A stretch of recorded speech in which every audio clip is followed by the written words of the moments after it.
Nais kong dumulog tayo sa mga salita ng ating Panginoon. At sa oras na ito, babasahin ko ang isang pamilyar na scripture. At ito'y hango sa Matthew chapter 6, verse 9 and verse 10.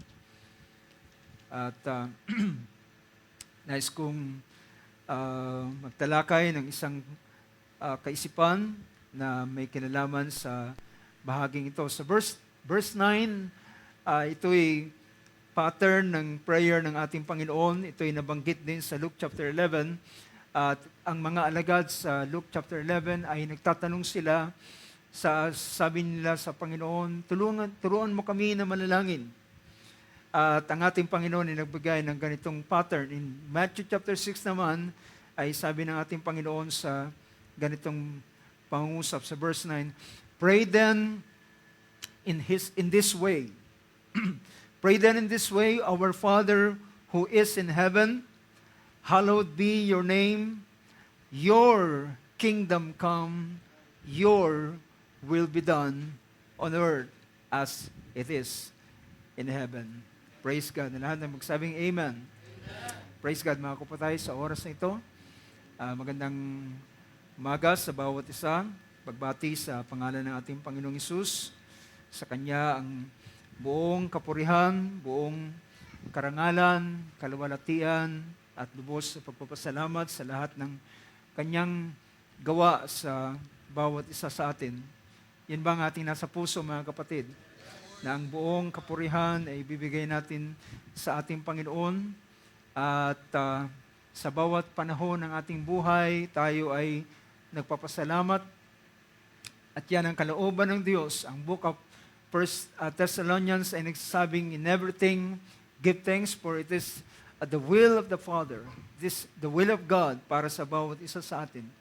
So napakalaking yung na-share sa atin ngayon sa Bible study ay ito ay, although yun ay ilang mga paglalarawan kung paano ang puso at kaisipan ng tao ay malaking factor. Ito'y kinakailangang makondisyon at totoo ang ganung bagay, mga kapatid.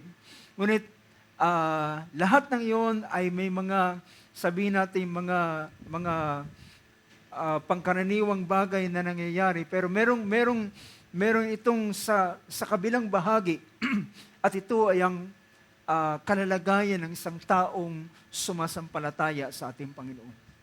So, salamat sa Diyos sapagkat ang binigay niya sa atin ay mga salitang buhay. How many can say amen to that? Sinabi ito ng scripture sa 1 Peter na merong mga, o 2 Peter rather, mga buhay at mga makapangyarihang mga salita. At yung mga salitang yon, dahilan ito ay buhay, ito ay makapangyarihan. Kaya ito tinawag na buhay dahilan kapag ikaw ay ang sabihin natin ang mga salita ng Diyos ay kagaya ito ng seed, di ba? Kagaya ito ng binhi. Ang book of Matthew sa gospel ng ating Panginoon ay tinawag ang salita ng Diyos na kagaya ng binhi. So ang binhi ay pinapakita na ito ay meron siyang potential doon sa loob niya. Well, pag hinawakan mo ang binhi, kapag nilagay mo sa iyong kamay, hindi naman siya gumagalaw. Pero ang binhing yan, ay naniniwala ka ba na ang binhing yan ay buhay? Diba? Ang binhing yan ay may buhay. Hindi siya gumagalaw, hindi siya kumikilos, pero ibig sabihin, ang binhing yon ay buhay, meron siyang kakayanan doon sa loob niya na sa sandali na siya ay maitanim, siya ay uusbong, siya ay tutubo, siya ay magiging isang malaking halaman, magiging isang puno, magkakaroon ng malaking sanga at mamumunga ng masagana. So ito ay masabi natin ganun ang salita ng Diyos. At ang tanging mag-a-activate sa salita ng Diyos ay ang ating pananampalataya. Tama ba, mga kapatid? The thing that will activate the Word of God ay ang ating pananampalataya. Ang salita ng Diyos ay pwede itong maging dormant. Ang salita ng Diyos ay pwedeng sabihin ng tao, ay pinaniwalaan ko naman, bakit walang nangyari sa akin? Well, mga kapatid, maraming tao ay maniwala, pero iba ang pananampalataya. Naalala ko ang sabi ng Book of Hebrews, just allow me to say some words bago tayo pumunta sa ating paksang pag-uusapan. It seems minsan meron tayong kinakailangang pag-stir up munang gawin bago ang pangaral ng salita ng Diyos. Sa Book of Hebrews, sa chapter 4, ay pinakita rito ng banal na sulatan. Sabi ng chapter 4, verse 2, verse 1, starting verse 1, therefore, let us fear if while a promise remains of entering His rest, any one of you may seem to have come short of it. For indeed we have had good news preached to us, just as they also, but the word they heard did not profit them because it was not united by faith in those who heard. So pinapakita rito, pinapakita ng salita ng Diyos ng pangusap ni Apostol Pablo, sabi niya, pwedeng ang salita ng Diyos ay yung napakinggan at pwede ito ay hindi mo rin mapakinabangan kahit man ito ay yung napakinggan. Ito'y sa kadahilanan kapag ito hindi nalakipan ng pananampalataya. So what will activate the Word of God is our faith. It will remain dormant.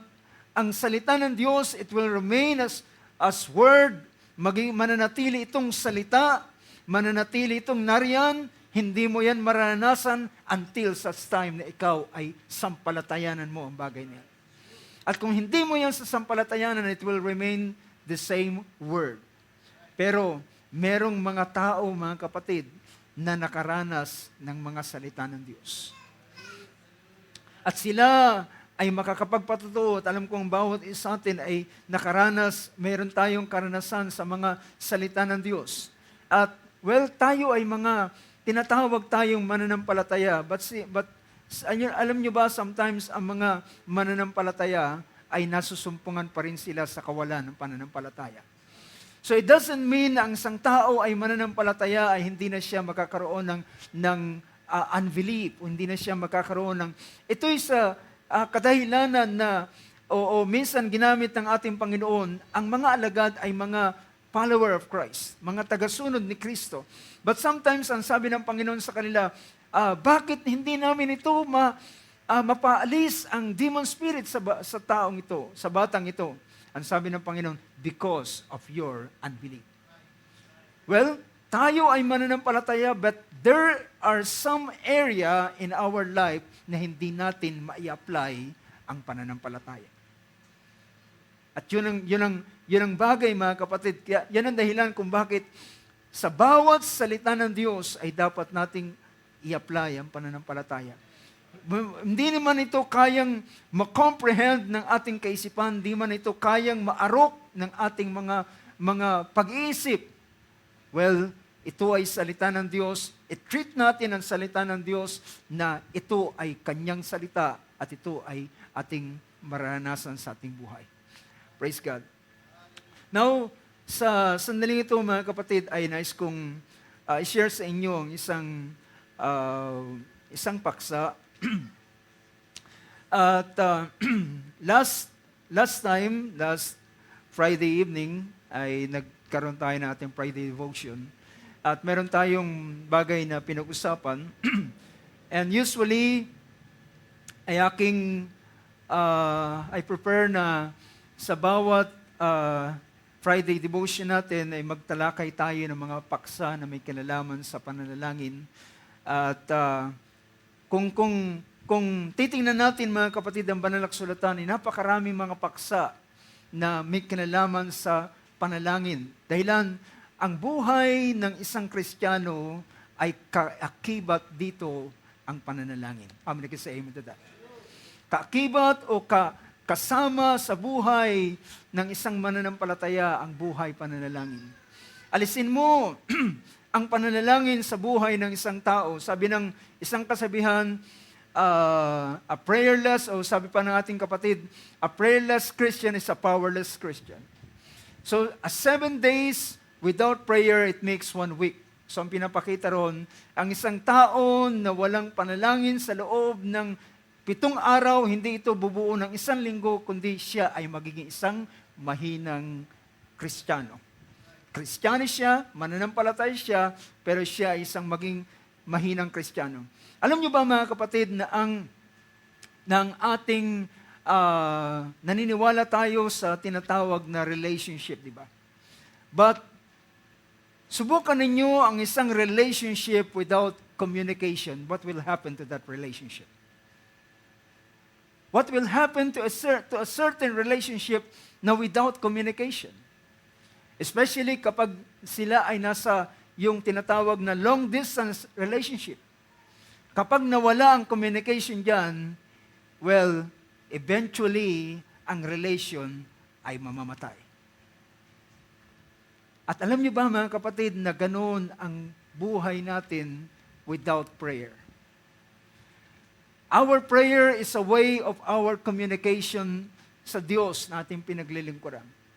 At kapag inalis mo ang prayer sa buhay ng isang mananampalataya, darating ang panahon, even the relationship ay mawawala sa kanya. Well, ito ay mananatiling, sabi niya, hindi ko naman nakalimutan ng Diyos, naalala ko pa rin ang Diyos. Well, kapag yan ang dahilan, napakahalaga ng prayer, napakahalaga ng mga salita ng Diyos, napakahalaga ng pagkakatipon na ating pinupuntahan, at napakahalaga ng ganitong mga bagay dahilan dito pinalalakas ang pagkataong loob ng isang tao. At kapag ang mga bagay na ito ay nagpasimulang nawala, then ang buhay ng isang mananampalataya ay magpapasimulang hihina at ang kanyang relasyon ay nasa isip niya na lamang pero wala ng totoo at tunay na relasyon sa kanya. So dito sa bahaging ito ng ating paksang pag-uusapan, well, kukunin ko yung verse 10. At mula rito ay ating pag-uusapan ang verse 10. Dahil ang verse 9 nagsabi, pray then in this way, our Father who is in heaven, hallowed be your name. And verse 10, your kingdom come. Gusto kong kunin yung kaisipang yan, your kingdom come. Ito ay isang pangungusap ng ating Panginoon na itinuro niya sa pananalangin at alam nyo, kung ating bibigyan ng pansin ang pagtuturo ng Panginoon sa paraan o sa pattern ng pananalangin. So yung panalangin ito ay merong ilang mga relihiyon na ginawa nilang itong nire-recite na verbatim. O ito yung inuulit-ulit nila. Inuulit-ulit nila at alam kong ilan sa inyo ay tanda pa rin yun. Yung Ama namin, di ba? Yung Abba Father na prayer ay kabisado ito ng marami. Datapot, yung prayer na ito na itinuro ng ating Panginoon ay hindi ito mismo yung iyong ipapanalangin, kundi ito ay isang uri ng pattern na ibinigay ng Panginoon. In this way, di ba? Pansinin niyo yung verse na yun. Sabi ng verse 9, pray then in this way. Hindi niya sinabing, pray these words. Recite these words. But pray in this way. Pray in this way. Manalangin ka sa ganitong paraan. At alam nyo, sa isang panalangin na ito'y nire-recite mo lamang repeatedly, ay hindi mo naiintindihan kung ano yung bagay na kahulugan ng bagay nito. At malimit mga kapatid na naniniwala ako maraming nananalangin ng ganitong panalangin na hindi nila naintindihan ang bagay na ito. At mapapansin natin na nasabi rito, sa paraan na tinuro ng ating Panginoon, ang una niyang paraan na ipinakita ay ang pagkilala sa Diyos na iyong Ama, na ating Ama. Diba? Our Father, who art in heaven, who is in heaven. Ito ay pagpapakita na ikaw ikaw na nanalangin ay meron kang relasyon. At meron kang pinatutungkulan doon sa iyo kung sino ang iyong pinapanalanginan. Hindi ito isang generic na address, kundi ito ay pagkilala o pag-address doon sa nag-iisa sa sangkalangitan. Who are in heaven, and hallowed be your name. Pabanalin ang iyong pangalan, luwalatiin ang iyong pangalan, and sumunod, at ang karakang inilagay ng Panginoon na sumunod na paraan sa pattern ng prayer nito ay sinabi niya kagad yung salitang, your kingdom come. Your kingdom come. Ang ganitong bagay ay masabi nating napakahalaga kung ating maintindihan ang ganitong uri ng panalangin na ipinapahayag na ating Panginoon. Yung salitang kingdom, mga kapatid, yung salitang kingdom ay ang Greek word dyan is basileia, na ang ibig sabihin ng salitang ito sa pakahulugan sa English is a kingdom, realm, the region or country governed by a king. So it is a region, or ito'y isang lugar na yun ay isang tinatawag yung nasasakupang yung lugar na yun na kanyang nasasakupan ng isang kaharian o ng isang hari. Ito ay isang region or country governed or pinangungunahan o nagkakaroon ng dominion yung haring yun. Diba? Nagkakaroon siya ng dominion. Now, for example, ang tinatawag dito sa ating bansang Pilipinas ay meron tayong presidente, di ba? Yung presidente natin, ay siyang nag-govern sa kabuuan ng bansang Pilipinas. Ang kanyang salita ay batas, di ba? Ang kanyang order ay hindi pwedeng suwayin. At ang pagsuway dito ay merong pananagutan ng sino man na susuway. So, kung merong tinatawag na presidente, ay merong mga tinatawag din naman ng mga local government, di ba?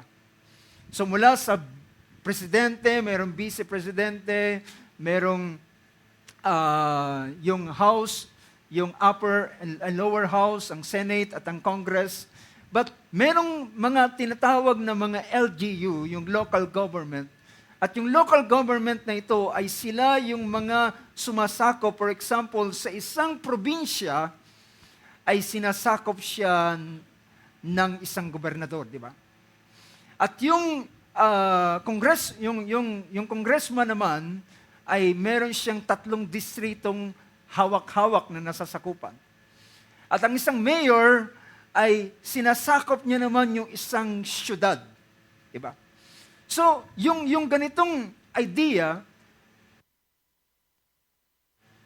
para maintindihan natin na ang ating Panginoon ay nagtuturo siya na sa mga mananampalataya, individually, sa mga Kristiyano, sa mga mananampalataya, ay matutunan nilang manalangin at sabihin sa kanilang prayer, your kingdom come. At kapag dumating yung paghaharing ito, ay pagdating niya, ay magkakaroon siya ng pagsakop sa lugar na yun. Nakukuha niyo ba, mga kapatid? Kagaya ng isang ng isang tinukoy ko mga nasa pamalaan. Meron silang mga nasasakupan, meron silang mga region na doon sila ay merong kapangyarihan, merong nag-govern nila. So, a kingdom of Basileia is a kingdom or realm, the region or country governed by a king, by a kingly power, with authority. See, meron siyang authority sa lugar na yon. Kapag siya ay dahilan nasasakupan niya, well, mamaya makikita natin ang ilang mga bagay pag yung isang example na gusto kong ipakita sa tinatawag na pagdating ng kaharian. But gusto kong tingnan muna natin ang ilang mga bagay.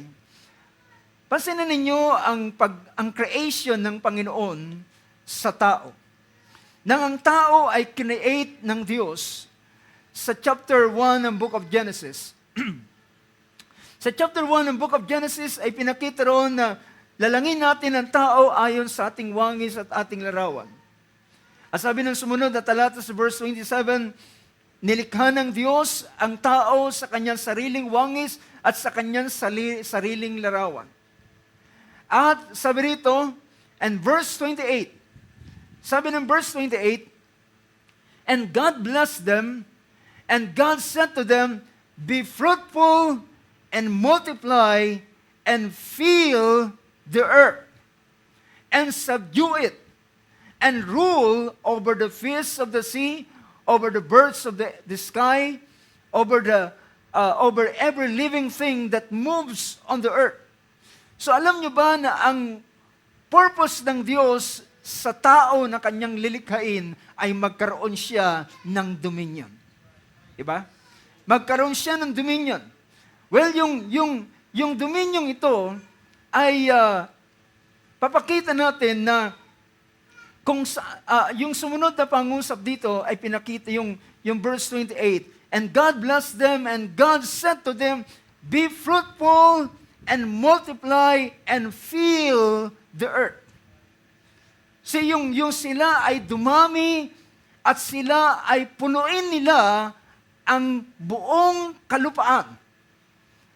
At kung saan sila naroon, saang bahagi ng mundo sila malalagay at mapaparoon, ay meron silang dominion sa lugar na yun. Yun yung idea ng nais ng Panginoon sa tao ng kanyang likhain. So to fill the earth at yung area na naroon siya, sa lugar na naroon siya, ay siya ang magpupuno at maghahari doon. Magkakaroon siya ng tinatawag na pag-govern. Ibig sabihin, meron siyang authority doon sa lugar na yon. But, alam natin ang nangyari, hindi iyon ang lubos na naganap dahilan bago pa ang tao ay kumalat at punuin ang buong lupa, ang tao ay nahulog sa kasalanan. At ang pagkahulog nila sa kasalanan ay dito natin makikita na ang tao nang sila ay ibigay ng Panginoon o nang sila'y likhain, ang buong sangkalupaan ay ibinigay ng Diyos sa tao ang buong pamamahala. Yan ang mabasa natin sa Psalm 115 verse 16. Sabi ng verse na ito, ng verse 16, the heavens are the heavens of the Lord. See? The heavens are the heavens of the Lord, but the earth He has given to the sons of men. So ang lupa ay ibinigay ng Diyos para sa tao. Ibig sabihin, ang Diyos ang siyang may kinalaman at magro-rule sa kaibabawan, sa sangkalangitan, ngunit ang lupa ay kanyang ipinaubaya sa tao. At dahilan sa kanyang ipinaubaya sa tao, mga kapatid, anuman ang mangyayari sa lupa ay nasa responsibility ng tao. Yan ang dahilan. Ang tao ay may kinalaman paano ipapairal niya ang kalooban ng Diyos sa ibabaw ng lupa. Supposed to be. Ito ang layunin ng Diyos. Ang tao ang magiging channel ng Diyos upang ang kalooban ng Diyos ay mangyari sa ibabaw ng lupa. Ngunit, nang ang tao ay binigyan niya ng utos, sabi niya sa lahat ng puno ng kahoy na nabubunga, ay pwede kayong kumain dito sa halamanan maliban sa bunga ng punong kahoy, ng puno ng pagkakilala ng mabuti at masama, huwag kayong kakain niyan sa oras na kayo kumain, sa oras na yun ay kayong mamamatay. At makikita natin, dito sa ibabaw ng lupa, ay pagdating pa lamang ng tao, mga kapatid, ay meron ng dalawang kahariang nag-i-exist. Nakukuha niyo, mga kapatid? Pagdating pa lamang ng tao, pagkalikha sa kanila, meron ng dalawang kahariang nag-i-exist. Ito ay ang kaharian ng kaaway at ang kaharian ng Diyos. So given na yan. Hindi yan dahilan bago ang taong nilikha, ang Diyos ay naglikha na ng mga anghel, di ba? At bago pa ang tao ay nilikha, nagkaroon na ng kudita, nagkaroon na ng rebellion sa mga angel, at ang nagrebelde ay si Lucifer. At kanyang nakuha ang third part ng mga angels na siyang naging tinatawag na si Lucifer, he become the adversary or Satan. Ang ibig sabihin ng Satan is adversary or enemy. So, that's the reason, pagdating pa lamang ng tao sa ibabaw ng lupa, nang sila ay malikha ng Diyos, meron ng dalawang kingdom na nag-exist. The higher kingdom, na ang kingdom ng Diyos, at ang merong isang kingdom of darkness, na ito ay ang kingdom ng kaaway. Ngayon, ang gusto ng Diyos ay ang tao ang siyang magiging channel upang ang kalooban ng Diyos ay mangyari sa ibabaw ng lupa.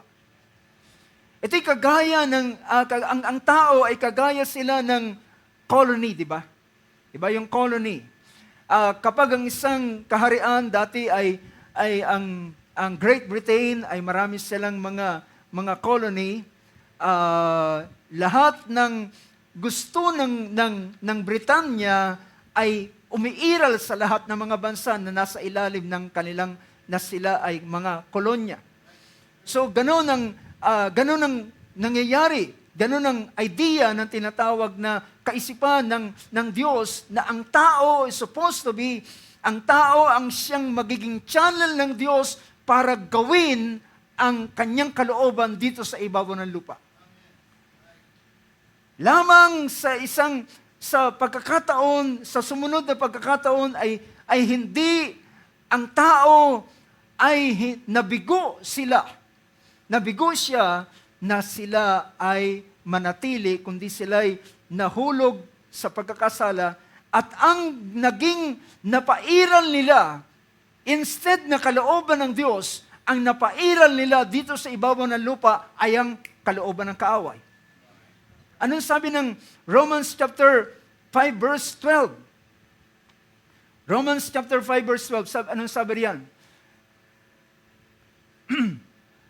Therefore, just as through one man sin entered into the world. Paano pumasok ang kasalanan sa sanlibutan? Through the man. Nakukuha niyo, mga kapatid. So, ibig sabihin, ang Diyos, ang layunin ng Diyos sa tao ay pakalatin sila sa buong lupain, at kung saan man sila naroroon, ay sila ay magkakaroon ng dominion sa lugar doon, sa lugar na kanilang kinaroroonan, at doon sila ay magiging channel para ang kalooban ng Diyos ay mangyari doon sa lugar na yun. But it doesn't happen Hindi yun na nangyari, bagkus ang binigyan nila ng daan ay ang kasalanan. Anong sabi riyan? Sa pamamagitan ng isang tao, pumasok ang kasalanan. Paano nakapasok ang kasalanan? Sa pamamagitan ng tao. So man is become the channel not of the will of God, but the will of Satan. The will of the enemy. So, nang ang tao ay kumalat sa buong lupa, sabi ng book of Genesis chapter 5, ay mababasa natin dito, ang tao, they are no longer in the image of God. At ang sumunod na mga pinanganak, ang ano sabi rito? Chapter 5, verse 1 ng Genesis. This is the book of the generation of Adam in the day when God created man. He made him in the likeness of God. So in the day that God made man, he is in the likeness of God. He created them, male and female. He blessed them and named them man in the day when they were created. When Adam had lived 130 years, he became the father of a son in his own likeness, according to his image, and named him Seth. Now, si Seth ngayon siya ay wangis at larawan na ni Adam. Dahilan, lahat ng ipinanganak sa panahong yon ay nasa fallen state na. Diba? Nasa fallen state ang kanilang kalalagayan. At alam nyo kung anong nangyari, napuno ang buong sangkalupaan, pero hindi ang kalooban ng Diyos ang siyang nangyayari sa bawat area, sa bawat region, sa bawat lugar na kinaroroonan nila ay hindi ang kalooban ng Diyos ang nangyayari. Bagkus pa, sabi rito ng chapter 6 ng book of Genesis, verse 1, Now it came about, when men began to multiply in the face of the land, and daughters were born to them, that the sons of God saw the daughters of men were beautiful, and they took wives for themselves, whomever they choose. So, ang nangyayari po sa bawat lugar ay hindi na ang kalooban ng Diyos ang nangyayari, kundi ang kalooban ng kaaway. Di ba? At yan ang dahilan, sabi ng sumunod na pangusap, ang Panginoon ay nalungkot at sinabi niya, My spirit shall not strive with man forever because he also is flesh. Ang tao ay hindi na sila naka-inclined spiritually, but they were inclined fleshly. Naka-inclined na sila sa kanilang makalamang kalalagayan. Nevertheless, ang Panginoon ay naghatol na sa kanila ng taon na itatagal nila is 120 years. Verse 5, The Lord saw that the wickedness of man was great on the earth, and that every intent of the thoughts of his heart was only evil continually. Nakita ng Diyos na ang kasamaan ng tao ay dakila sa balat ng lupa. Naganap na ang tao ay kumalat sa buong lupa. They filled the earth. Pero nang sila ay pumuno sa lupa, hindi nila kinalat ang kalooban ng Diyos. Hindi ang kalooban ng Diyos ang kumalat sa buong lupa. Ang kumalat ay ang kasamaan. Diba? Ang kumalat ay ang kasamaan. At sabi rito, verse 6, And the Lord was sorry that He had made man on earth, and He was grieved in His heart. So, ang buong sangkalupaan ay napuno ng tao, pero habang ang tao ay pumupuno sa bawat lugar na kanilang kinaroroonan, ang namamayani sa dakong iyon ay ang kasamaan, not the will of God. Hindi ang kalooban ng Diyos. Hindi ang kagustuhan ng Diyos. At yan ang dahilan bakit hinatulan ng Diyos ang panahon ni Noah. Hinatulan ng Diyos ang panahon ni Noah. You know, mga kapatid, yung prayer na tinuturo ng ating Panginoon is also just, it is a fulfillment ng plano ng Diyos sa pasimula pa. Na anong sabi ng Panginoon, manalangin kayo ng ganito, Our Father which art in heaven, hallowed be your name, your kingdom come. Well, kung for example, ako na nasa Cavite, doon sa lugar na yon, ako'y manalangin, Lord, your kingdom come. At kayo na narito sa Baclaran, sabihin nyo, Lord, your kingdom come. So, ibig sabihin, bawat area na kung saan ang mga anak ng Diyos ay naroon, doon sa dakong yun ay maghahari ang kalooban ng Diyos sa pamamagitan ng mga tao na naroon na mga anak ng Diyos. So, ito ay kaisipan na ng Diyos sa pasimula pa na ito ay mapufulfilled sa panahon ng ang tao ng ating Panginoong Hesus ay tubusin niya ang bawat mga mananampalataya.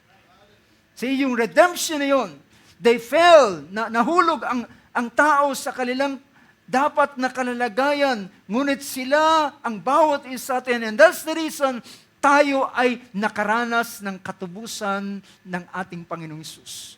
Tayo ay tinubos, tayo ay ibinalik sa dating kalalagayan, kagaya ng paglalang ng Panginoon sa unang tao, upang matupad ang kanyang kaisipan. Sabi niya, be fruitful and multiply and replenish the earth and fill it and have dominion. Dahilan sa bawat lugar na ikaw, ang mga mananampalataya ay naroon, yan ang dahilan, mga kapatid, marapat ng isang pamilya ng mga mananampalataya, ang i-exercise nila ay ang kalooban ng Diyos sa kanilang buhay. At sinabi ng banal na kasulatan, hindi sila dapat tumulod sa sanlibutan. Hindi sila dapat kumopya ng buhay nila sa mundo. Ang sabi ni Apostol Pablo sa chapter 12 ng Book of Romans, pinakita roon, at sabi niya, sabi rito, verse 2, and do not be conformed to this world, but be transformed by what? The renewing of your mind. So, ang bawat mananampalataya, ang bawat lugar kung saan sila naroon, ang lugar na yun ay ang magsasaturate, ay walang iba kundi ang layunin ng Diyos. Ang mangyayari sa kanila ay ang plano ng Diyos sa kanilang buhay. So now, tingnan natin ang ilang pang mga bagay. So nakita natin yung sabihin natin, gaano kahalaga ang mga anak ng Diyos sa bawat dako. Dahilan kapag ang anak ng Diyos ay dumating ang panahon na nawala na sa ibabaw ng sanlibutan, ibubuhos na ng Diyos ang kanyang kahatulan at kagalitan sa ibabaw ng sanlibutan. Sa panahon ni Lot, dahilan ang natira na lamang matuwid doon ay ang pamilya na lamang ni Lot. So dahilan, sila na lamang ang nakakapigil para sila, ang Sodom at Gomorrah ay hatulan ng Diyos, inalis ng Diyos ang pamilya ni Lot at ibinuhos na ng Diyos ang kanyang kagalitan. Now, tingnan natin mga kapatid ang ilang mga bagay. Now, tandaan ninyo yung ilang notes na aking inilagay. So, ang tao ang siyang magpapahintulot. Whatever will happen on the earth, whether the will of God or Satan, man is responsible. Ang tao ay responsible sa bagay na yun. At kahit man tayo, mga mananampalataya, ang mga bagay na pwedeng mangyayari sa ating buhay ay merong kinalaman ng ating kapahintulutan at pagpapasya. At kapag tayo ay hindi naging maingat sa ating mga pagpapasya, ay pwedeng hindi ang kalooban ng Diyos ang mangyari sa ating buhay, kundi ang kalooban ng kaaway. Dahilan, nakasalalay sa atin ang ilang mga bagay. So, ang tao ay channel ng mga nangyayari sa ibabaw ng lupa. Bakit sumama ang mundo? Ito'y dahilan sa tao. At bakit ang isang lugar ay merong mga paggawa ang Panginoon? Ito'y dahilan din naman sa tao. It is always the man na siyang nagiging daan. Yan ang dahilan, ang ating pinag-uusapan ay ang tinuro ng Panginoon to pray, Lord, let your kingdom come. So, meron pang isang binigyan ko ng pansin. So, it is the will of the man whose kingdom and will he will allow to happen in his life. Ulitin ko. It is in the will of the man whose kingdom, kaninong kaharian at kaninong kalooban ang mangyayari sa kanyang buhay. Well, tandaan natin, meron ng existing na dalawang kaharian. Ang kaharian ng Diyos, ang kaharian ng kaaway. Ang kalooban ng Diyos, ang kalooban ng kaaway. Nang dumating ang ating Panginoon sa ibabaw ng lupa, kung ano ang naranasan ng unang Adan, ay siya rin ang naranasan ng huling Adan. Kung si Adan ay nahulog, at ang babae ay tinukso, at siya ay nag-give in dun sa bagay na yun, ang huling Adan ay dinaan din ng kaaway sa test or temptation. At siya tinukso sa tatlong bahagi, sa area ng kanyang pagkain, at sa pagkiklaim ng kanyang kapangyarihan, at yung tinatawag na alin ng kanyang bibigyan ng halaga, ang kayamanan ng mundo, ang kanyang sariling pleasure, o ang kalooban ng Diyos. Sa unang attempt na nabigo ang kaaway, dahilan, ang sabi ng Panginoon, man shall not live by bread alone. Man shall not live by bread alone. Ang second attempt, kung ikaw ay anak ng Diyos, tumalong ka mula sa tuktok ng templo at nasusulat, aalalayan ka ng kanyang manghel upang hindi ka matisod ang iyong paa sa bato. At sabi ng Panginoon, huwag mong tutuksuhin ang Panginoon mong Diyos. See? At ang pangatlo, sabi niya, lahat ng kayamanan at kalawalatian niya na nakikita mo, lahat ng yan ay akin. At yan ay bibigay ko sa iyo kung ikaw ay luluhod at sasamba sa akin. At sabi niya, nasusulat, wala kang ibang sasambahin at wala kang ibang paglilingkuran kundi ang Panginoon mong Diyos lamang. Alam niyo ba ang ibig sabihin, mga kapatid, ng paglilingkod, pagsamba? Ang pagsamba ay pagyukod, pagpapakumbaba, at ibig sabihin, ibinababa mo ang iyong sarili at ang mangyayari sa iyo ay hindi ang iyong gusto, kundi ang gusto nung sinasamba mo. At ang paglilingkod ay ang pagsunod mo sa lahat ng mga bagay na kanyang kagustuhan. So wag natin sabihin na ang pagsamba ay ang pagluhod lamang. Ang pagsamba, mga kapatid, rather ang paglilingkod natin, ang paglilingkod ay ang pagsunod natin kung sino ang ating sinusunod, kung sino ang ating sinusunod na kautusan o ating ino-obey, yun ang ating pinaglilingkuran. Yan ang katotohanan, mga kapatid.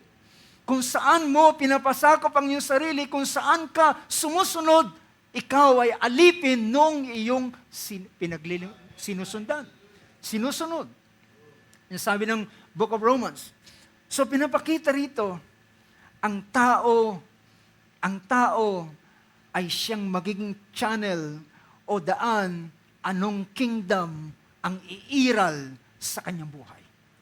Anong kingdom ang iiral sa kanyang sa dako na kanyang kinaroroonan kung saan siya nabubuhay. And in fact, mga kapatid, time will come. Darating ang panahon at ito ang layunin ng Diyos ng buong kalupaan ay mapupuno ng karunungan ng Diyos. Bakit mapupuno ng karunungan ng Diyos? Dahilan ang pupuno sa lupa sa pagdating ng panahon ay lahat ay mga sumasampalataya sa Diyos. Lahat ang buong lupa. At ito'y sa panahon ng una ay sa panahon ng paghahari ni Kristo. Sa panahon ng paghahari ni Kristo, ang lahat ay ang iiral sa panahon yun ay ang kanyang mga salita lamang. So, titingnan natin mga kapatid. So, puntahan ko ang ilang pang mga bagay. Nais kong tingnan natin, ano ang nangyayari pag dumarating ang kaharian? Kapag ikaw ay nagpray, Lord, your kingdom come. Your will be done. So, merong dalawang mahalagang bagay dito sa prayer na ito na napakainam ay ang inyong pag-anyaya, pagpapahintulot. Yung iyong pag-anyaya ay iyong pagpapahintulot sa kaharian ng Diyos na dumating. Alam nyo, malimit sa mga panahon na ako ay nananalangin, napakasarap awitin ng awit na Holy Spirit, you are welcome in this place. Tama ba mga kapatid? Holy Spirit, you are welcome in this place. Because you are giving the Holy Spirit, you are giving Him the place, binibigyan mo siya ng pahintulot, pagkakataon, dahil napakahalaga ng ating pagbubukas at pagpapahintulot. So gusto kong tingnan natin, anong nangyayari kapag ang kaharian ay dumarating? Whatever kingdom it is na darating, ay merong ganitong mangyayari. Gusto kong tingnan natin ang aklat ng 2 Chronicles, chapter 33.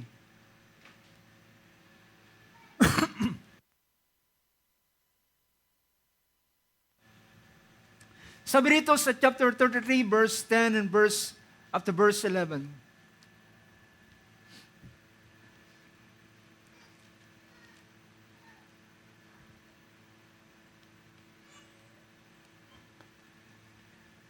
This is 2 Chronicles,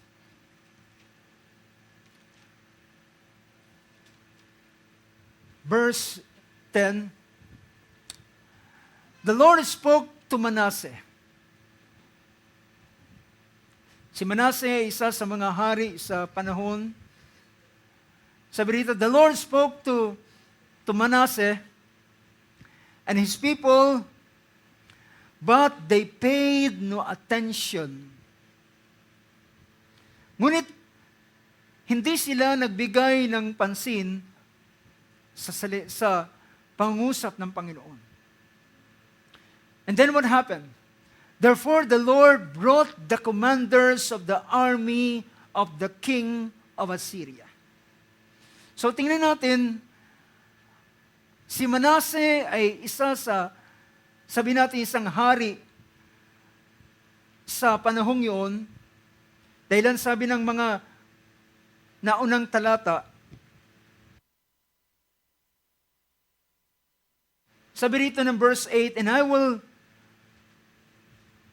not again remove the foot of Israel from the land which I have appointed for your fathers, if only they will observe to do all that I have commanded them according to the law, the statutes, and the ordinances given through Moses. Thus Manasseh misled Judah and the inhabitants of Jerusalem to do more evil than the nations whom the Lord destroyed before the sons of Israel. So si Manasseh ay isang hari na inilagaw niya ang Judah. Siya isang hari sa Judah, at he misled the people, Judah and the inhabitants of Jerusalem, to do more evil than the nations whom the Lord destroyed before the sons of Israel. So, and the Lord spoke to Manasseh and his people, but they paid no attention. Therefore, the Lord brought the commanders of the army of the king of Assyria. So, imagine natin, si Manasseh ang siyang king sa Judah. Siya ang hari doon sa Jerusalem. Ang Diyos ay merong salita na ibinibigay sa kanila. Binibigyan ng warning si Manasseh para sila ay tumalikod doon sa kanilang ginagawang pagsamba, paglilingkod sa ibang mga Diyos, ngunit hindi niya pinakinggan. Nang hindi niya pinakinggan, anong ginawa ng Diyos? Siya ay pinadala niya ang alin? Pinadala niya ang kingdom, ang kaharian ng Assyria, at pumunta doon sa kingdom ng Israel o ng Judah. At pagdating doon, see, the idea, tingnan nyo yung idea ng kingdom come, pagdating ng isang kingdom, therefore the Lord brought the commanders of the army of the king of Assyria against them, and they captured Manasseh. Hinuli si Manasseh with hooks, see, and bound him with bronze chains and took him to Babylon. Ganyan ang idea, mga kapatid, kapag dumarating ang kaharian. Although ang pagdating ng kaharian ito ay sa isang negative na kalalagayan, dahilan ang hari ng Assyria ay naglalarawan ng kaharian ng kaaway. Di ba? The kingdom of Assyria ay naglarawan siya o kumatawan siya sa kaharian ng kaaway na dumating at sinakop yung lugar ng Judah. At pagdating doon, anong ginawa kay Manasseh? Siya ay hinuli. Siya ay ginapos ng chains, ng bronze chains, at dinala siya sa Babylon. Tingnan natin isa pang pagbibigay ng larawan sa chapter 36. The same book, 2 Chronicles, verse 5.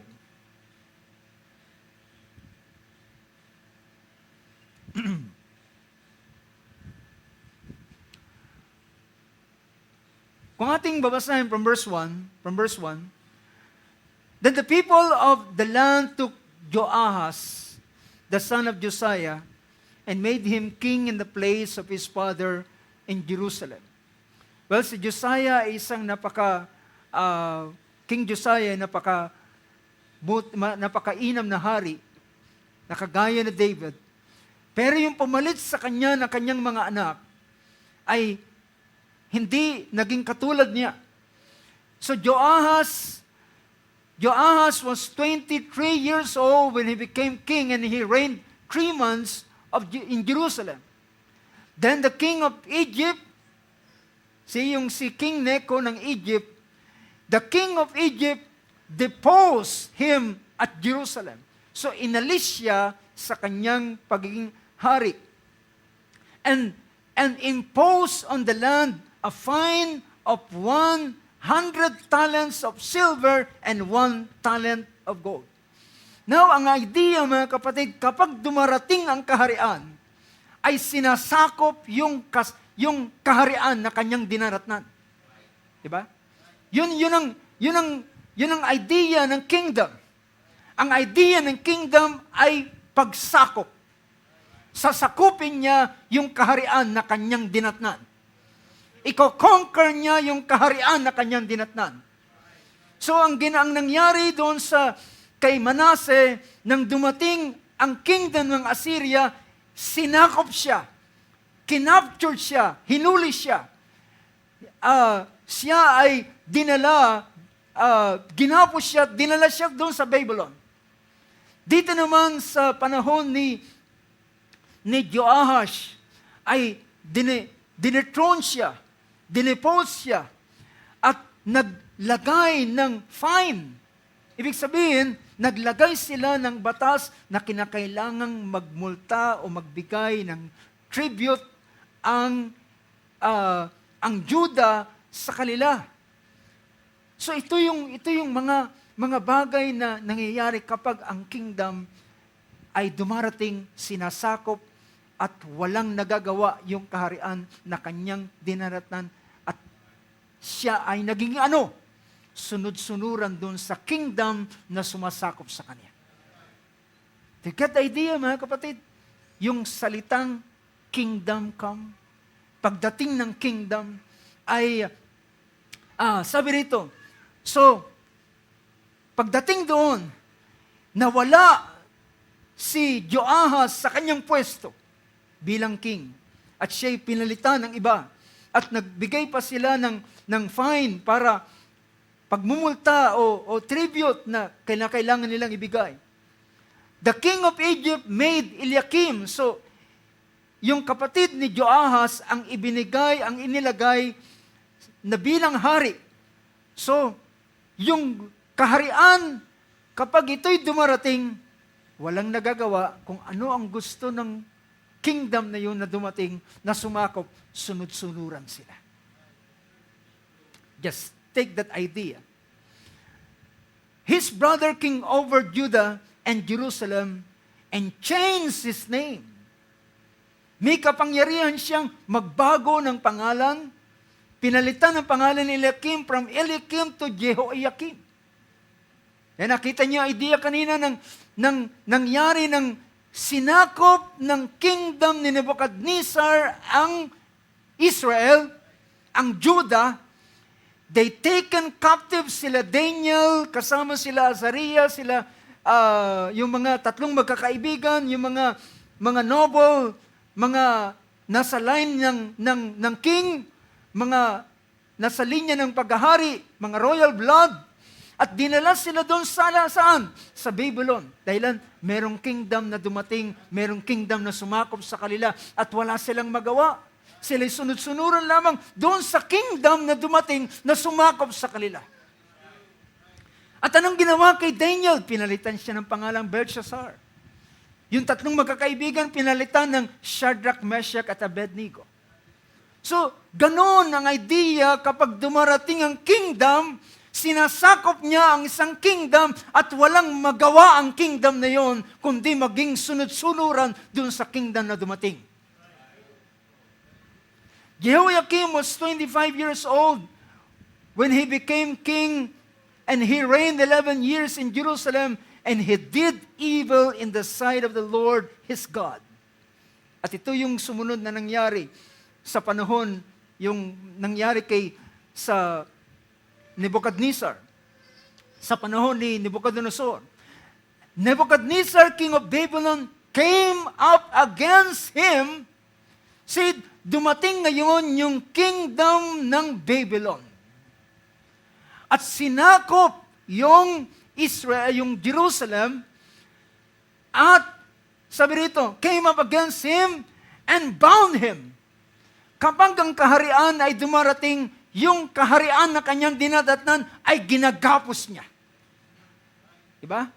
Ginagapos niya. Yun ang ginawa doon sa kay Haring Jehoiakim. Nebuchadnezzar came up against him and bound him with bronze chains to take him to Babylon. Nebuchadnezzar also brought some of the articles. See? Ang ginagawa kapag merong kingdom na dumarating, ay kinukuha niya pati yung mga samsam. Kinukuha niya yung mga mahalagang mga bagay na naroon at kanyang dinadala. Well, I hope nakikuha nyo na mga kapatid yung idea ng kingdom come. So, tinitingnan natin ito na the negative side, but let us look at this on the positive side. Sabi rito, tingnan natin ang pangungusap ng ating Panginoon sa aklat ng Matthew chapter 12.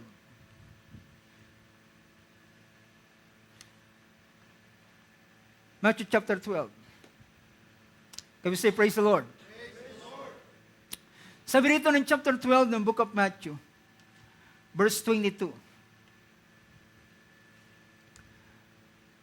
Sabi ng ating Panginoon, o isang pangyayari dito, then a demon-possessed man who was blind and mute was brought to Jesus, and he healed him so that the mute man spoke and saw. So, ang kalalagayan sa panahon ito ay merong isang taong, bound by demons. He was bound by demon. Siya demon-possessed. I don't know how many demon na nagpo-possess sa kanya. Pero, ang epekto ng pagkaka-bound sa kanya ay siya ay hindi nakakapagsalita at siya ay hindi nakakakita. Blind and mute. Bulag siya at sabi rito, at di nakakapagsalita. Dinala siya kay Jesus. At ang ginawa ng Panginoon ay pinagaling siya. And prior to that, bago ang ating Panginoon nagpapagaling, anong announcement ni John at anong announcement ni Jesus? Repent, for the kingdom of heaven is at hand. Magsisi kayo, sapagkat ang kaharian ng Diyos ay narito na. Ibig sabihin, there's another kingdom coming. At ang kingdom na dumarating na yon ay isang kaharian na ngayon ay sasakop sa kasalukuyang kaharian na naroon. At ang ating Panginoon ay dumating, who is this Jesus?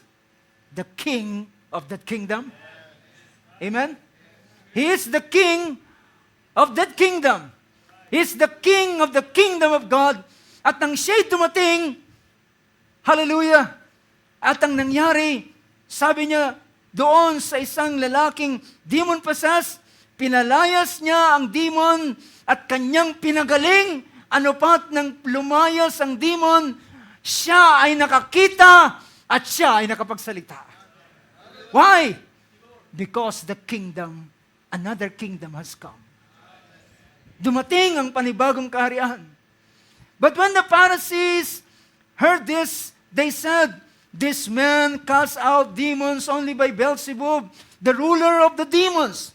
Sabi ng mga Pariseo, ang lalaking taong ito ay nagpapalayas ng mga demonyo sa pamamagitan ng Beelzebub na ruler ng mga demons. Tingnan niyo yung idea, yung concept na naroon sa kanilang kaisipan. At sabi ng ating Panginoon, sumagot siya, and knowing their thoughts, alam niya ang kanilang kaisipan. Jesus said, any kingdom divided against itself, is laid waste. Ibig sabihin, bawat kahariang mahahati ay hindi tatagal. Kung ang kaharian ay madidivide, hindi siya ay mawawala ng halaga. And any city or house divided against itself will not stand. Hindi siya tatayo. At sabi ng Panginoon, nangaral ang Panginoon sa kanya ng tamang theology. Dahilan meron silang maling theology. Ang theology nila, kaya yan nagpapalayas ng demonyo kasi sa pamamagitan ng pinakamataas na pangulo ng mga demonyo, si Beelzebub, at yun ang ginagamit niyang authority para palayasin ang mga demons. Well, sabi niya, ang ganda ng idea, pero tinuruan sila ng Panginoon ng correct theology. At ang correct theology ay ito, ang kaharian na nahahati sa kanyang sarili ay hindi tatayo. At sabi niya sa verse 26, if Satan casts out Satan, he is divided against himself. How then will his kingdom stand? That's the right theology. Yan ang sinabi ng ating Panginoon. Kung si Satanas, palalayasin niyang kapwa niyang si Satanas, paano tatayo ang kanyang kaharian? Dapat, para i-build nila ang kingdom, dapat magsuportahan sila sa isa't isa. Kung palalayasin niya yung kapwa niya, paano? Magka-crumple down ang kanilang kaharian. Pero sabi niya, if Satan casts out Satan, he is divided against himself. How then will his kingdom stand? If I, by Beelzebub, cast out demons, by whom do your sons cast them out? Sabi niya, kung ako nagpapalaya sa pamamagitan ng Beelzebub, ang tanong ko, saan, anong pangalan, anong authority ang ginagamit ng inyong mga anak kapag sila nagpapalayas ng masamang espiritu? Dahilan sa panahon pa ng ating Panginoon, meron ng mga ganitong casting of demons. Pero kakaiba ang ginagawa ng ating Panginoon. Siya ay nagsasalita at siya ay kinakausap niya ang demons. At sabi niya, sino ka? Sino ka? At siya ay magsasalita. At sabi niya, at siya ay magsasabi, I am legion sapagkat marami kami. At sabi niya, umalis ka sa taong ito. At ang mga demons ay nanginginig. Sabi niya, pwede mo ba kami pahintulutan sa mga baboy? Sabi niya, sige, pumunta kayo ron. At saka sila umalis doon sa tao at pumunta doon sa napakaraming baboy at nahulog doon sa creek at namatay silang lahat. Sabi ng mga tao, anong klaseng doktrina ito? Na kahit sa pamamagitan ng kanyang salita, sinusunod siya ng mga demons. Hallelujah. Why? Because another kingdom has come. And the king of this kingdom is Jesus. But if I cast out demon, verse 28, but if I cast out demons by the Spirit of God, then the kingdom of God has come upon you. Yun pala ang nangyayari, mga kapatid. Kapag dumating ang kaharian, ang kapangyarihan ng kaaway ay mawawalan ng kalakasan. Do you now understand, mga kapatid, bakit kinakailangan mo ngayon manalangin, Lord, your kingdom come. Dumating ang iyong kaharian, dahilan kapag darating ang kanyang kaharian, mga kapatid, ang lahat ng kaharian ng kaaway ay magugulo.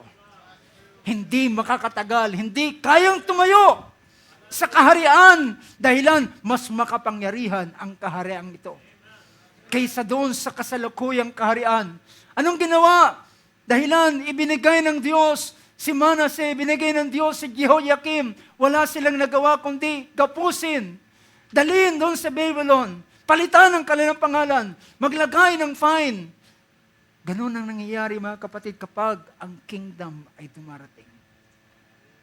And what will happen kung ang kaharian ng Diyos ay darating sa buhay ng bawat isa sa atin? Now I understand, mga kapatid, why we have to pray, Lord, let your kingdom come. And let your will be done on earth as it is in heaven. Sabi pa ng isang pangusap, tingnan ninyo ang pahayag ng ating Panginoon. Sumunod, but if I cast out demons by the Spirit of God, then the kingdom of God has come upon you. This is the proof that His kingdom ay dumating, kanyang sasakupin, at ang kahariang ito ang siyang tatayo. So makikita nyo, pinapalitan ng current kingdom. Kapag may dumating na another kingdom, ay kanyang papalitan yung kasalukuyang kingdom. At sabi rito, verse 29, how can anyone enter the strong man's house? Paano makakapasok ang isang tao sa bahay ng isang malakas na lalaki? How can anyone enter the strong man's house and carry off his property? Unless he first binds the strong man, and then he will plunder his house. Ang una niyang dapat gawin ay kapusin muna niya yung malakas na tao doon. At yung malakas na taong yun ay siyang existing na naghahari sa lugar na yun. At ano yung nilalarawan ng kahariang ito na kasalukuyan naghahari? Nilarawan kanina sa ito ay sa pamamagitan ng karamdaman, isang bulag, isang pipi, isang babaeng baluktot na hindi na iunat ang kanyang likuran, isang lalaki na demon-possessed na laging nakahubad, natutulog doon sa sementeryo at naghihiwa ng kanyang sarili. At ng isang panahon, ang Panginoon mula doon sa lugar ng kabilang ibayo ng Sea of Galilee ay sila ay nagbagtas doon at sinalubong sila ng masamang panahon. Amen. Dahilan, mga kapatid, hinahadlangan ang pagpunta ng haring ito doon sa kabilang ibayo. Dahilan, merong isang lalaki sa lugar ng Gadara na possessed with legions. At alam niyo ang nangyari? Pagbaba ng ating Panginoon ng kanyang paa doon galing sa bangka, sumigaw kaagad yung spirito doon sa lalaking nasa Gadara, at sabi niya, anong ginagawa mo rito, Jesus na taga Nazaret? Naparito ka baga para kami pahirapan nang wala pa sa panahon? Well, they recognize the King of this kingdom. Praise God. Na-recognize nila ang hari, ang bagong hari ng kahariang ito. Ang dumatating na hari ng bagong kahariang dumating. At siya ay pinalis at pinalayas. So mga kapatid, ito ang demonstration ng ginawa ng ating Panginoon, yung salitang, behold, repent, the kingdom of heaven is at hand. The kingdom of heaven is now. As sabi niya, ay narito na, ay dumating. Sa isang verse, chapter ng 11 ng Book of Luke, verse 22, chapter 11, is the same event na nangyari sa chapter 12 ng Book of Matthew. Yun din yung bagay na nangyari sa chapter 11 ng Book of Luke. Yung narrative na ito sa huling verse, sa verse 20, but if I cast out demons by the finger of God, then the kingdom of God has come upon you. When a strong man, fully armed, guards his own house, his possessions are undisturbed. See, kapag ang isang malakas na tao at nasasandatahan siya, na binabantayan ng kanyang buong sambahayan, ang kanyang possession ay hindi nagkakalaw. Well, ganun minsan ang ginagawa ng kaaway sa kanyang mga pinuposes o kanyang ino-oppress, kanyang binabantayan, walang makagalaw sa kanya, kagaya doon sa man of Gadara, walang paggapusin siya ng tanikala, pinapatig niya lamang. Walang makatalo sa kanya.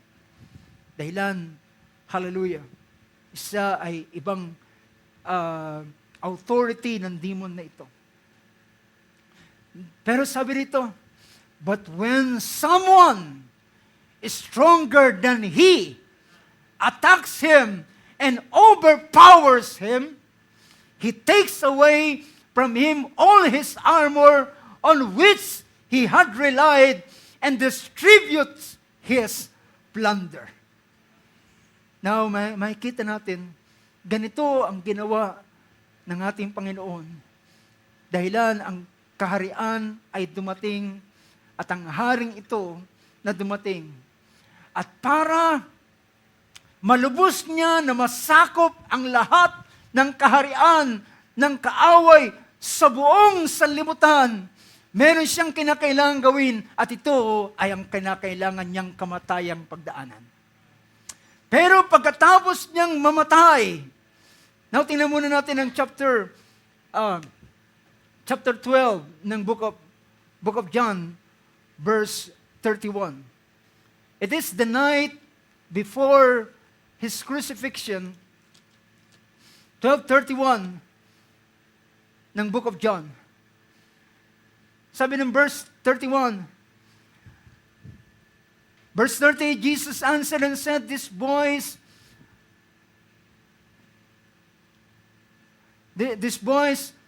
has not come for my sake, but for your sake.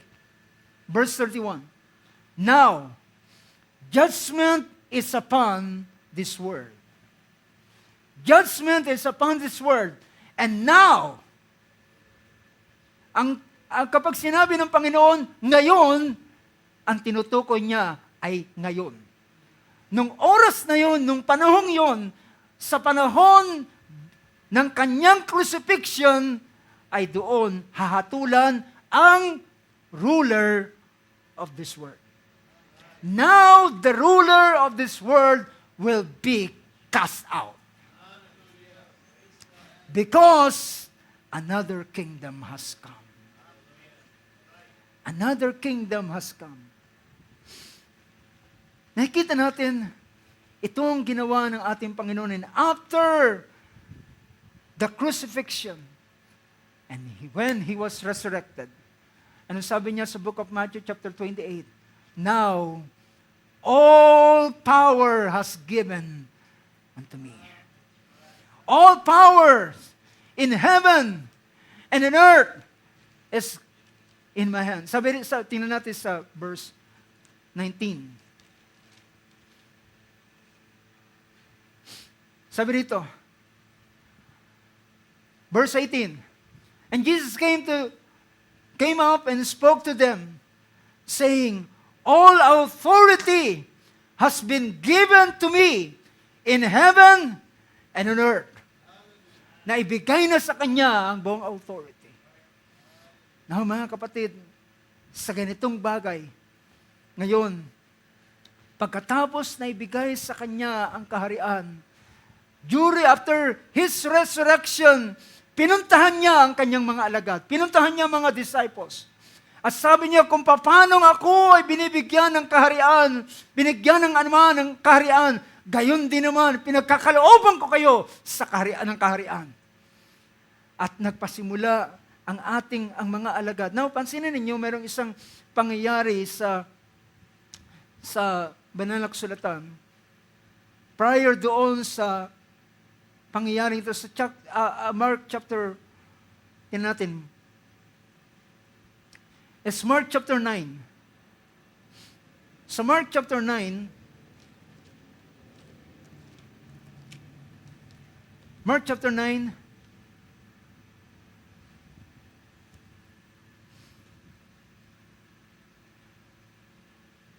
sa verse 1 in chapter 9.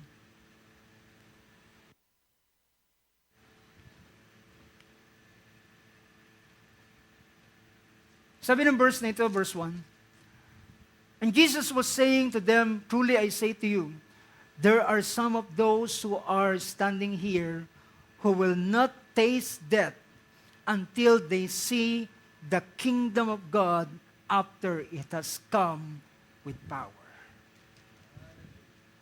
Alam niyo ba kung anong tinutukoy ng ating Panginoon dito? Hindi niya tinutukoy dito ang kanyang pagdating. Ang tinutukoy niya yung pagdating ng kaharian. Sabi rito, merong ilan sa inyo, sinasabi ko sa inyo, merong ilan sa inyo na hindi makakatikim ng kamatayan hanggang sa kanyang makita ang kaharian ng Diyos na dumarating sa kanyang kapangyarihan. Alam niyo ba kung anong tinutukoy dito pagdating ng kaharian? ang pagdating ng kaharian ay sa panahon ng Acts of the Apostles. Sa panahon ng mga apostol, dahilan sila ay iginawad na sila sa kanila ang authority ngayon at sila na ngayon ang merong daladala ng kaharian ng Diyos. They carried the kingdom of God. They carried the kingdom and the power of this kingdom. Now, tandaan natin mga kapatid, kapag ang kaharian ay dumarating, sinasakop niya. Pansinin ninyo ang nangyari doon sa aklat sa Acts chapter 8. Sa panahon ng pangangaral ng isang evangelist na si Philip. Sabi rito sa chapter 8, panahon ng persecution, ang ginawa ng mga disciples ay nagkani-kanya sila ng lugar maliban sa mga apostles na hindi umalis ng Jerusalem. At si Philip ay napadpad sa lugar ng Samaria. At sabi rito, at nang makarating siya sa lugar ng Samaria, ang ginawa ni Philip ay nangaral sa lugar doon. Sabi rito ng verse 4, therefore those who had been scattered went about preaching the word. Philip went down to the city of Samaria and began proclaiming Christ to them. Alam niyo ba ang ibig sabihin ng proclaiming Christ? Ibig sabihin, pinapakilala niya ngayon ang bagong hari na dumating. Proclaiming Christ. So now, if we will proclaim Christ, we are saying that the new king, ang bagong hari ay dumating. Proclaiming Christ. The crowds with one accord were giving attention to what was said by Philip as they heard and saw the signs which he was performing. For in the case of many who had unclean spirits, yung mga tao, basahin natin sa Tagalog, yung verse 6, sabi niya, yung karamihan ng mga tao, at ang mga karamihan ay nagkakaisang nakikinig sa mga bagay na sinasalita ni Felipe. Pagkarinig nila at pagkakita ng mga tanda na ginagawa niya, the next verse, sabi niya, sapagkat maraming may mga karumaldumal na espiritu na nagsilabas sila na nagsisisigaw ng malakas na tinig at maraming lumpo at pilay ang pinagaling. Anong ginagawa ni Philip dito? He just proclaiming Christ. He's just proclaiming Christ. Minsan po mga kapatid, hindi natin lubos na naintindihan why we are proclaiming Christ. Dahilan minsan ang idea natin para lamang sila maligtas. At kapag yun lamang ang idea natin, then hindi natin ma-address ang ilang pang mga bagay. Pero kung ang magiging idea natin ay ang pagpipresent kay Kristo, siya ang bagong haring dumating at siya ngayon ang sasakop sa lahat ng mga bagay, then something will happen. Merong ibang bagay na mangyayari, not just only the salvation of the soul.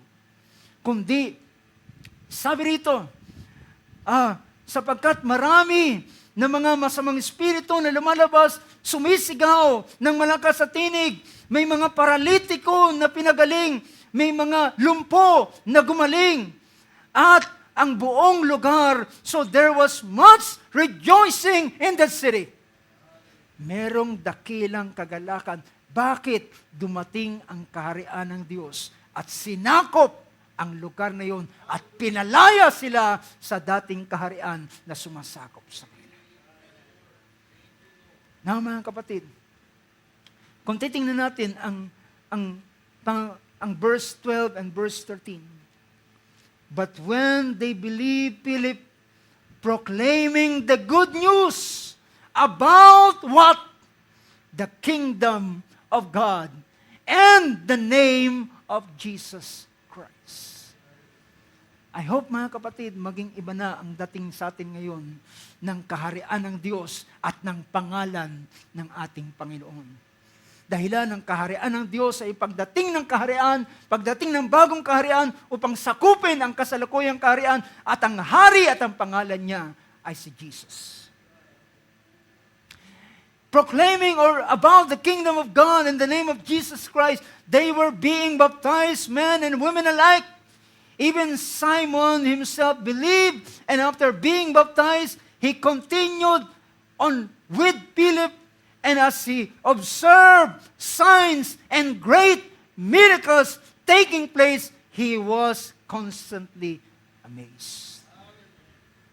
Well, mga kapatid, kapag ang kaharian ay darating, hindi po pwedeng mawala ang signs and wonders and miracles.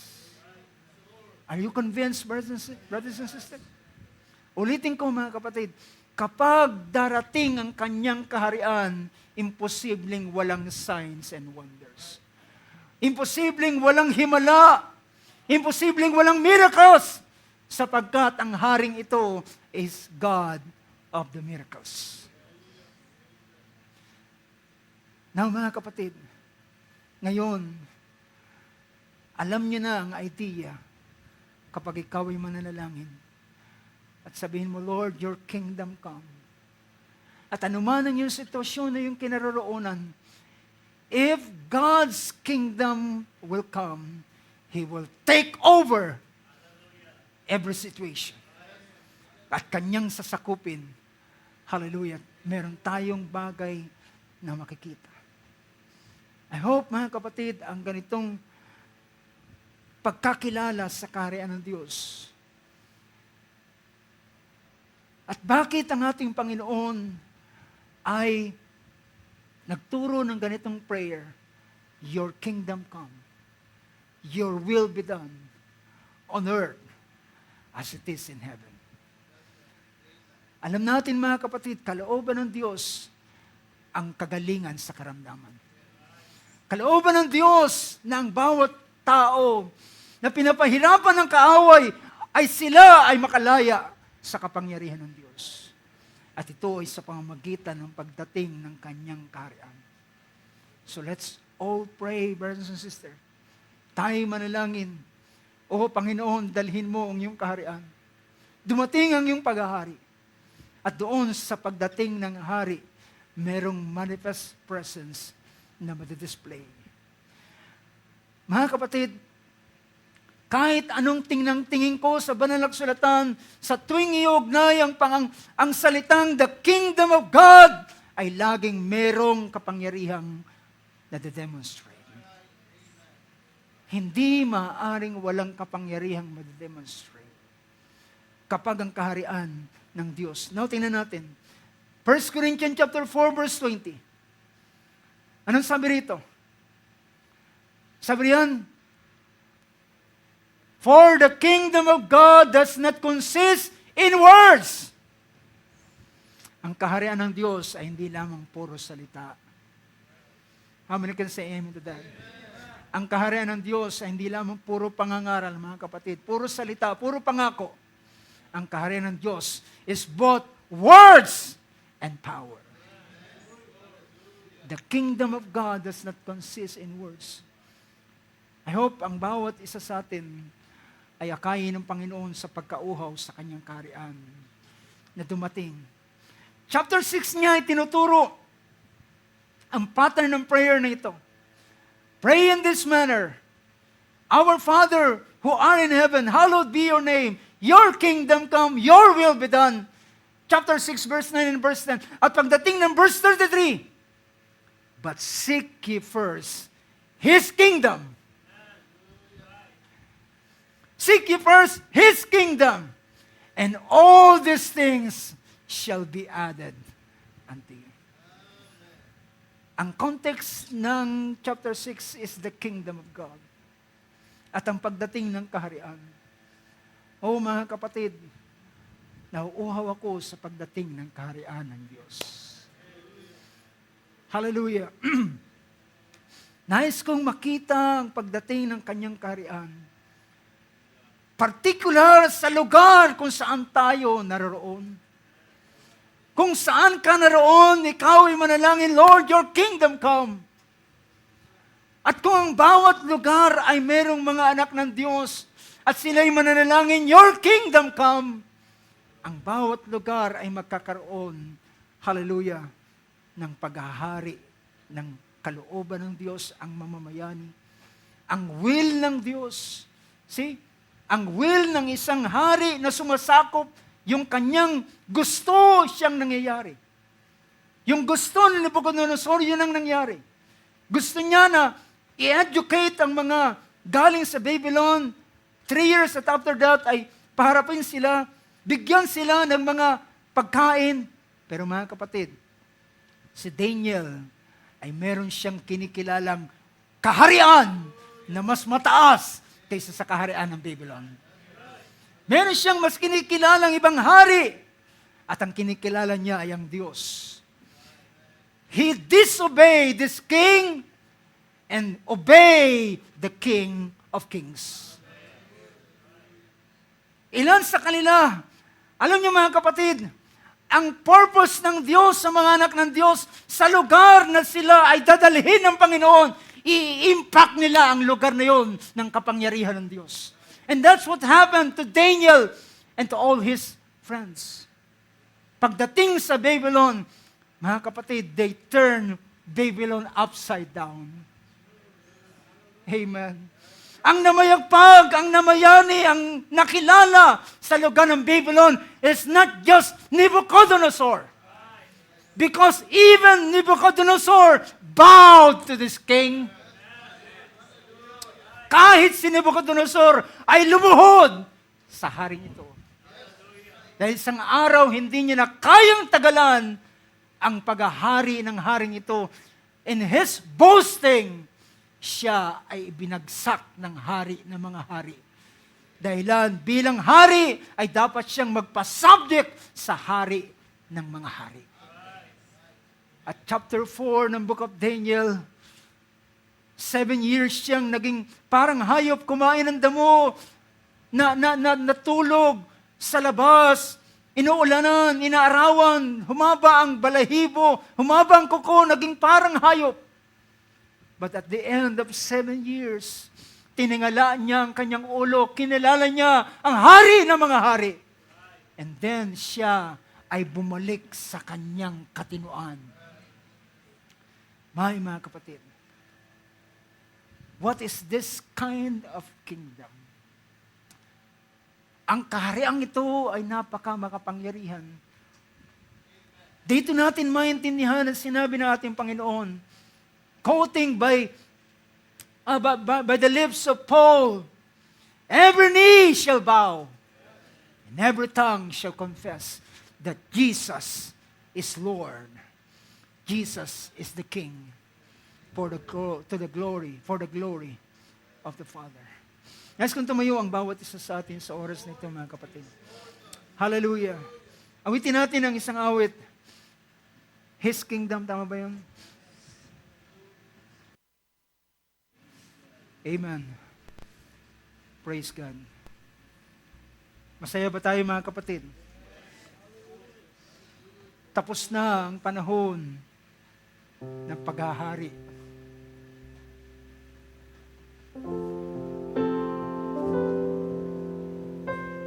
Panahon na muli ang haring ito ay muling matanyag, muling makilala, muling mahayag ang kanyang kapangyarihan, at muling makilala sa ibabaw ng lupa na mayroong nag-iisang hari na siyang sasakop ng lahat ng kapangyarihan sa libutan. Hallelujah, hallelujah. Let your kingdom come, Lord. Let your will be done on earth as it is in heaven. Oh, hallowed be your name, Lord God. Your kingdom come. And let your will be done. Hallelujah. Yes, Lord God. Nakilala namin, Panginoon, na noong kahalagahan ng kaharian na yung tinutukoy. Hindi ito naintindihan ng marami. Binibigkas nila ito sa panalangin. Hallelujah. Binabasa, inaawit, pero hindi nila alam kung ano nakapaloob, kung ang iyong kaharian ay darating. Yan ang dahilan sa uling mga araw nito, Panginoon, we are praying, Lord, let your kingdom come and let your will be done, Lord. At lahat ng puwersa ng kaaway, hallelujah, lahat ay luluhod. Lahat ay magsasabi, si Jesus ay hari ng mga hari. Si Jesus ay Panginoon sa kaluluwalhati ng Diyos Ama. Hallelujah, purihin ka, dakilang Diyos. Sa uling mga araw nito, ang iyong kaharian ay hindi kailanman matatapos. Ang mga kaharian ng mga tao ay natatapos ang kanilang termino. Si David sa loob ng 40 years nag-end ang kanyang kingdom. Solomon after 40 years nag-end ang kanyang kingdom. At ang mga matutuwid na mga hari ay natatapos ang kanilang kaharian. At ang masakit, Lord, ay may bumabangon na bagong kaharian na hindi, hallelujah, dine-demonstrate ang katwiran. Ngunit Lord, ang iyong kaharian, hallelujah, it has no end. It has no bound.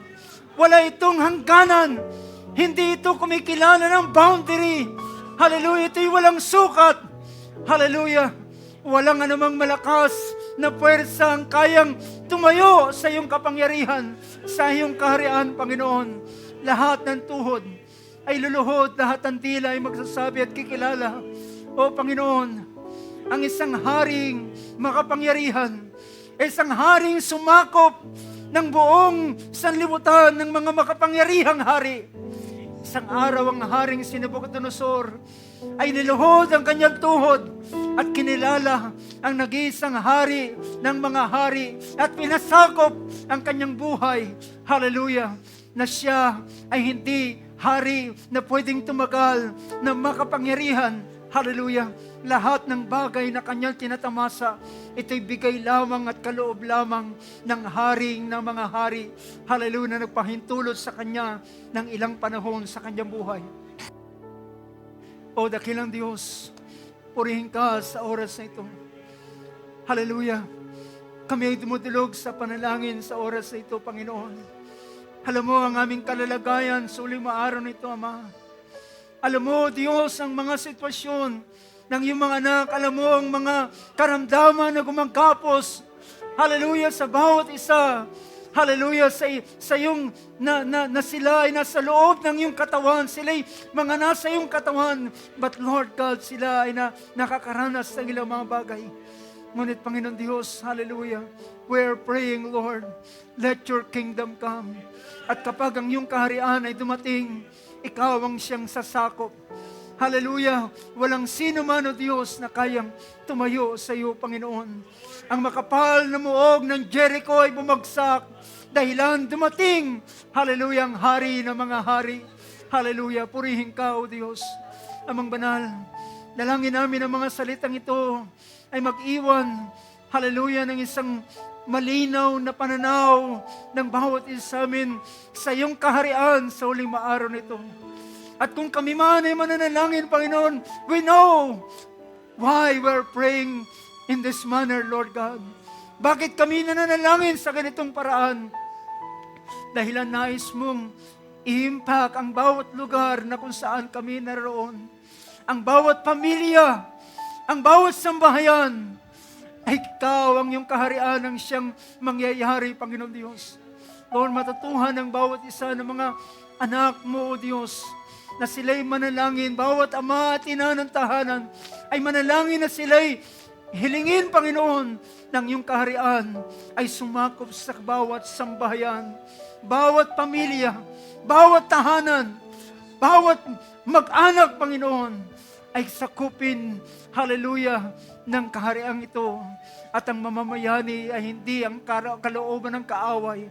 Ang mamamayani ay ang kalooban ng Diyos. Ang may tataas ay ang kalooban ng Diyos.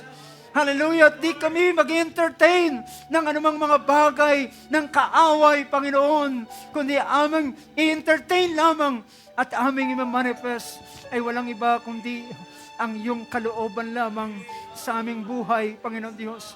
Ita-transform kami ng iyong salita at ng iyong kapangyarihan. Hallelujah. Patungo sa isang larawan na iyong ninanais sa bawat isa amin. Ang iyong kabiguan sa unang Adan ay matutupad at sinakatuparan ng huling Adan. At ang kanyang magiging mga anak ang siyang mag-i-impact, Lord, ng bawat lugar at bawat dako na kung saan sila, hallelujah, iyong inilagay, Panginoon Diyos. Lord God, narito kami sa lugar na ito. Itinanim mo kami sa lugar na ito ng Baklaran, Panginoon. At Lord God, sa lugar ng Baklaran ito ay dinadalangin namin, let your kingdom come. Let your will be done on this earth, Lord God. On this place as it is in heaven.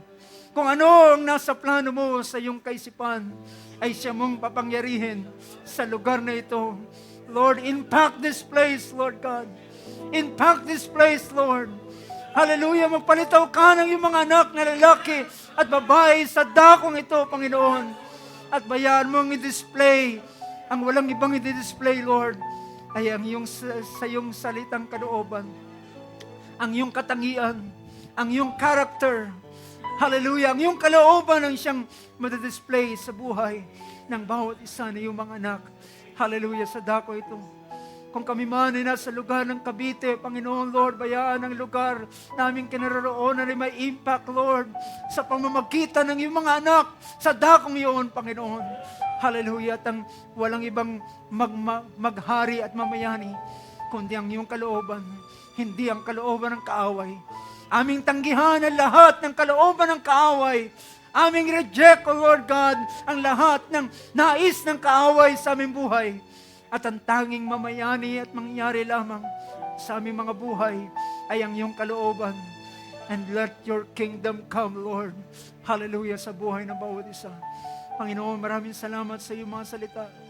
Ikaw ang Diyos na mag-bless, Lord, sa mga salitang ito at kung ano pa ang kulang at kung ano pa ang karagdagan, Lord, ipahayag mo sa bawat isa na iyong mga anak, Panginoon.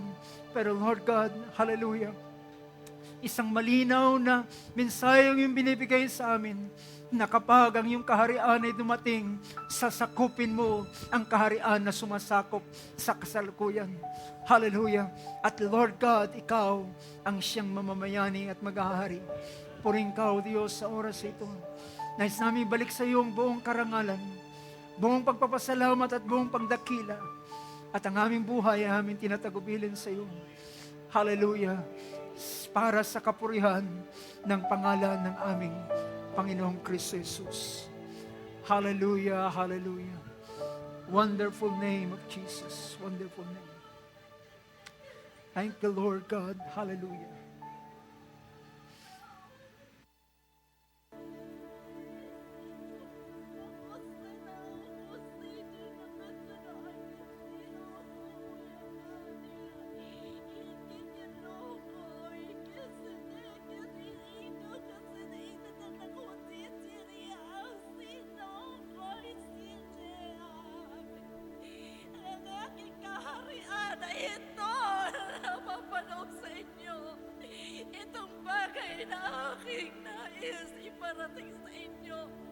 Ipinararating ko sa inyo upang malaman nyo kung anong kinatatayuan nyo sa kasalukuyan. Ano ang panahon na mayroon ngayon. Ito ang kairel ko na para sa inyo na aking ibibigay ngayon. Ibibigay ko ngayon. Tanggapin nyo! Tanggapin nyo ang aking kaharian! Sa oras na ito! Ano ang aking kaharian, ang aking mga salita? Ang aking mga salita! Aking mga salita! Ito ang sabi ng Panginoon. Praise God. Hallelujah. Thank you, Lord Jesus. Thank you, Lord.